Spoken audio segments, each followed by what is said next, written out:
పేదలందరికీ ఉచితంగా ఖరీదైన వైద్యం, ఇదే ఆరోగ్యశ్రీ లక్ష్యం. నినాదాలు బాగానే ఉన్నా అమలు తీరులోనే తేడా కనిపిస్తోంది. రోగం వచ్చిందని పట్టణానికి వస్తే పట్టించుకోవాల్సిన కార్పొరేట్ ఆసుపత్రులు బెడ్లు ఖాళీ లేవంటూ తరిమేస్తున్నాయి. కొండంత ఆశతో వస్తే గోరంత వైద్యం కూడా అందడం లేదంటున్న రోగుల అవస్థలపై స్పెషల్ ఫోకస్.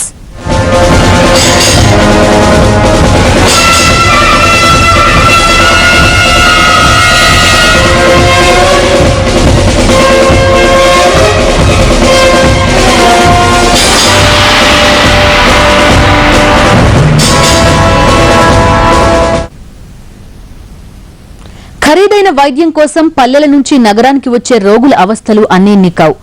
ఆరోగ్యశ్రీ కార్డుతో ఎంతో ఆశతో వస్తే కార్పొరేట్ తరిమేస్తోంది.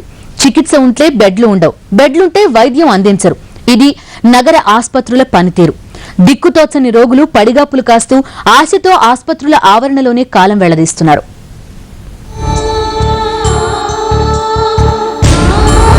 పేద ప్రజలకు ఖరీదైన వైద్యం అందించడానికి ప్రభుత్వం ప్రతిష్టాత్మకంగా ప్రవేశపెట్టిన ఆరోగ్యశ్రీ పథకం దారి తప్పుతోంది. పాలకులు, అధికారులు చెప్పే మాటలకు, ఆసుపత్రుల్లో కనిపించే చేతలకు పొంతనే ఉండడం లేదు. ఈ పథకం అమల్లోకి రాగానే ఎంతో సంతోషపడ్డ ప్రజలు మెరుగైన వైద్యం కోసం మారుమూల ప్రాంతాల నుంచి నగరాలకు వస్తున్నారు. తమకున్న రోగమిక నయమైనట్టేనని ధీమాగా కార్పొరేట్ ఆసుపత్రులకు వెళ్తే అక్కడ చీదరింపులు, చీత్కారాలే ఎదురవుతున్నాయి. ఇదేంటని నిలదీసే ధైర్యం లేని ఈ అపాఖ్యులు చేసేదేమీ లేక ఇలా ఆసుపత్రుల ఆవరణలో కాలం గడుపుతున్నారు. ఎప్పటికైనా అడ్మిట్ చేసుకోకపోతారా అని ఆశగా ఎదురు చూస్తున్నారు. ఎంతకాలం ఎదురు చూసినా పట్టించుకునే నాథుడు మాత్రం కనిపించడం లేదు.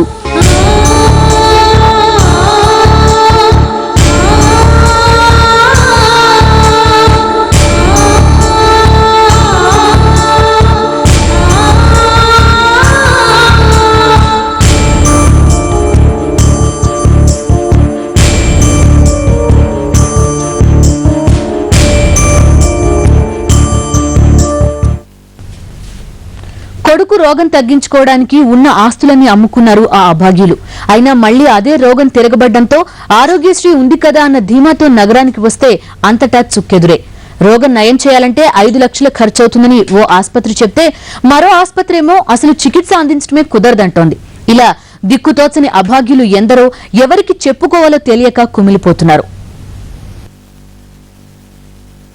ప్రభుత్వం ప్రవేశపెట్టిన పథకం ద్వారా వైద్యం అందించండి మహాప్రభో అంటే కొత్త కొత్త సమస్యలతో ఇక్కట్లకు గురిచేస్తున్నారని పేషెంట్లు, వారి బంధువులు మొత్తుకుంటున్నారు. ఎన్ని ఇబ్బందులుంటాయని తెలిస్తే ఇక్కడిదాకా వచ్చేవారమే కాదంటున్నారు. ఆరోగ్యశ్రీ ద్వారా ఉచితంగా వైద్యం అందిస్తారనుకుంటే డబ్బులు అడుగుతుండడంతో బిక్కమొహాలేస్తున్నారు. ఇలా ఒక్కొక్కరిది ఒక్కో సమస్య. కడప జిల్లాకు చెందిన ఇతని పేరు షరీఫ్. కొడుకుకు క్యాన్సర్ సంబంధిత వ్యాధి వచ్చింది. మెరుగైన వైద్యం చేయించలేని ఈ బడుగు జీవి ఆరోగ్యశ్రీ కార్డు ఉందన్న కొండంత ఆశతో నగరానికి కొడుకుతో సహా చేరుకున్నాడు. ఆరోగ్యమిత్రను సంప్రదిస్తే చికిత్స కోసం రెయిన్బో చిల్డ్రన్ ఆసుపత్రికి రెఫర్ చేశారు.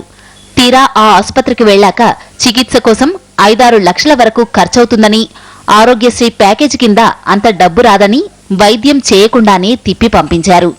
గత్యంతరం లేని ఈ అమాయకులు మళ్లీ ఆరోగ్యమిత్రను ఆశ్రయిస్తే ఈసారి అపోలో ఆసుపత్రికి వెళ్లమన్నారు. అక్కడ అదే తీరు, అవే మాటలు. చికిత్సకు అదనంగా 3 లక్షల వరకు డబ్బులు చెల్లించాల్సిందేనని చెప్పడంతో అంత పెద్ద మొత్తంలో డబ్బుల్లేని ఈ అభాగ్యులు వెనుదిరిగారు. చివరికి ఇండో అమెరికన్ ఆసుపత్రిలో బాలుణ్ణి అడ్మిట్ చేసుకున్నప్పటికీ ఇక్కడ మరో సమస్య. చికిత్స మొదలు పెట్టే ముందు ఆరోగ్యశ్రీ పథకం రాకముందు గతంలో బాలునికి ఒకసారి ఆపరేషన్ జరిగిందని, ఇది రిలాప్స్ కేసంటూ ట్రీట్మెంట్ చేయకుండానే తిప్పి పంపారు. ఉన్న ఆస్తులమ్మి గతంలో బాబుకు ఆపరేషన్ చేయిస్తే మళ్లీ అదే రోగం తిరగబెట్టిందని, ఆరోగ్యశ్రీ ద్వారా వైద్యం కోసం కాళ్లరిగేలా తిరిగినా ఎవరూ కనికరించలేదని బాధితులు కన్నీళ్ల పర్యంతమయ్యారు. ఆరోగ్యశ్రీ వాళ్ళు ఫోన్ చేసి అపోలోకి వెళ్ళాను మేడం. అపోలో వెళ్తే వాళ్ళు అట్లా చెప్పారు, 5 lakhs నుంచి 6 lakhs అవుతాయి ఇవి, కానీ ఈ ప్యాకేజ్ కింద రాదు, మీకు వైద్యం కుదరదని చెప్పారు మేడం. తర్వాత ఇండో అమెరికానికి వెళ్ళాను మేడం. డాక్టర్ గారు చూశారు, రిపోర్ట్స్ అన్ని చేశారు. తర్వాత వచ్చేసి బ్లడ్ టెస్ట్ చేశారు బాబుకి. చేసిన తర్వాత వచ్చేసి జాయిన్ కమ్మని రాసిచ్చారు.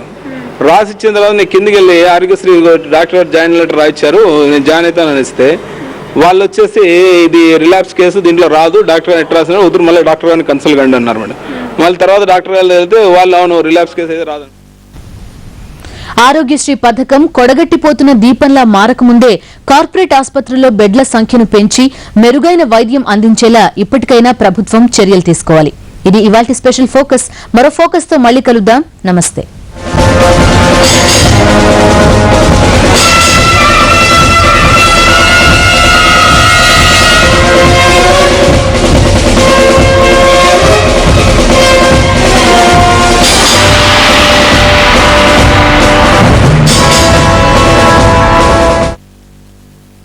ఈ బులెటిన్ మీకు సమర్పించిన వారు ఫ్రెష్ అవ్వండి. అందానికి అందం